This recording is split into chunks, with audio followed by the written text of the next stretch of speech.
One of the most famous Jewish songs about Jerusalem is Yerushalayim Shel Zahav, composed by, arguably, Israel's greatest songwriter, Naomi Shemer.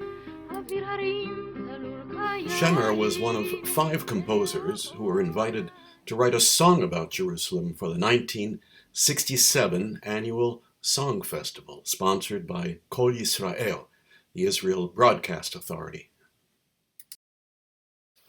Not one of the 5 composers was interested in the subject, and Shemer also refused, but eventually she changed her mind. But after weeks of trying to write a song about Jerusalem, she came up with nothing. She called the festival's producer Gil Aldema and said she couldn't do it. Aldema shrewdly said, "Okay, just write a song about anything." Well, that same night, she composed Yerushalayim Shel Zahav.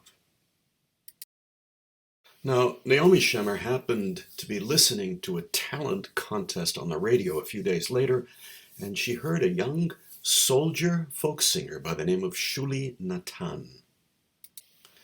She thought Shuli had just the right voice to perform her song, but the producers objected because Shuli Natan was an amateur, an unknown.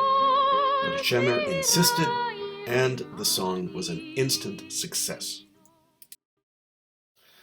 But where does that title come from? Where do we first encounter the term Yerushalayim Shel Zahav, Jerusalem of gold? The Talmud tells a story about the 1st century Rabbi Akiva, who was very poor, but he told his wife, "If I had the means, I would give you a Jerusalem of gold." And according to other sources in the Talmud, it was a tiara, kind of jewelry. The lyrics of this song are rife with imagery. They appeal to the 5 senses. The air in the hills is clear as wine, and the scent of the pine trees is carried by the evening breeze, mingling with the pealing of the bells. Some of the lines hark back to the biblical book of Lamentations.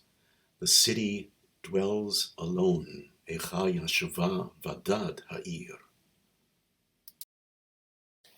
And from the lyrics of Psalm 137, Im eshkachech Yerushalayim, I will never forget you, O Jerusalem. And the line that caps the refrain, to all your songs I am a harp, was borrowed from the poetry of Yehuda Halevi, a Spanish poet from the 11th century, who wrote in his poem, I am a harp for your songs. But what about the melody? It turns out that the melody was not so original with Naomi Shemer. Like all good composers, she borrowed and adapted. In 1962, Paco Ibáñez, a famous Basque singer, was on tour in Israel, and Naomi Shemer attended his concert. One of the songs on the program was Bello Josepe, composed by the 19th century Spanish Basque songwriter Juan Francisco Petriarena.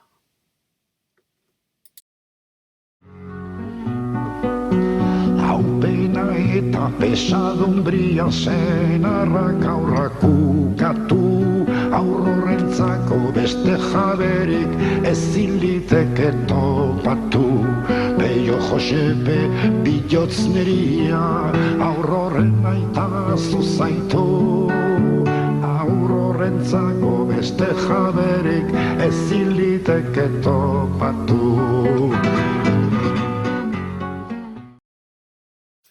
In an interview with the newspaper Yediot Achronot in April of 2000, Shemer was asked point blank about the borrowing.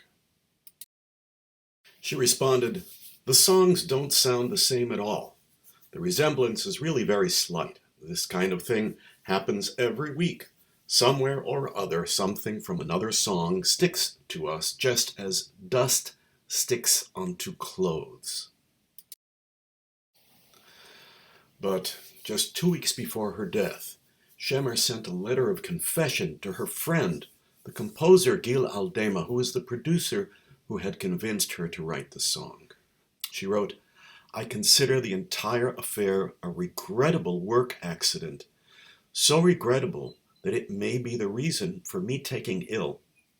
In the winter of 1967, when I was working on the writing of Jerusalem of Gold, the song must have crept into me unwittingly." We will listen now to a beautiful setting by the late Israeli composer Yechezkel Brown. His setting feels more like an art song than a folk or popular song. The piano is just as important as the voices, and it sets the mood immediately, evoking the pealing of the bells mentioned in the first verse, and overall the mystical, spiritual attraction of the city of Jerusalem.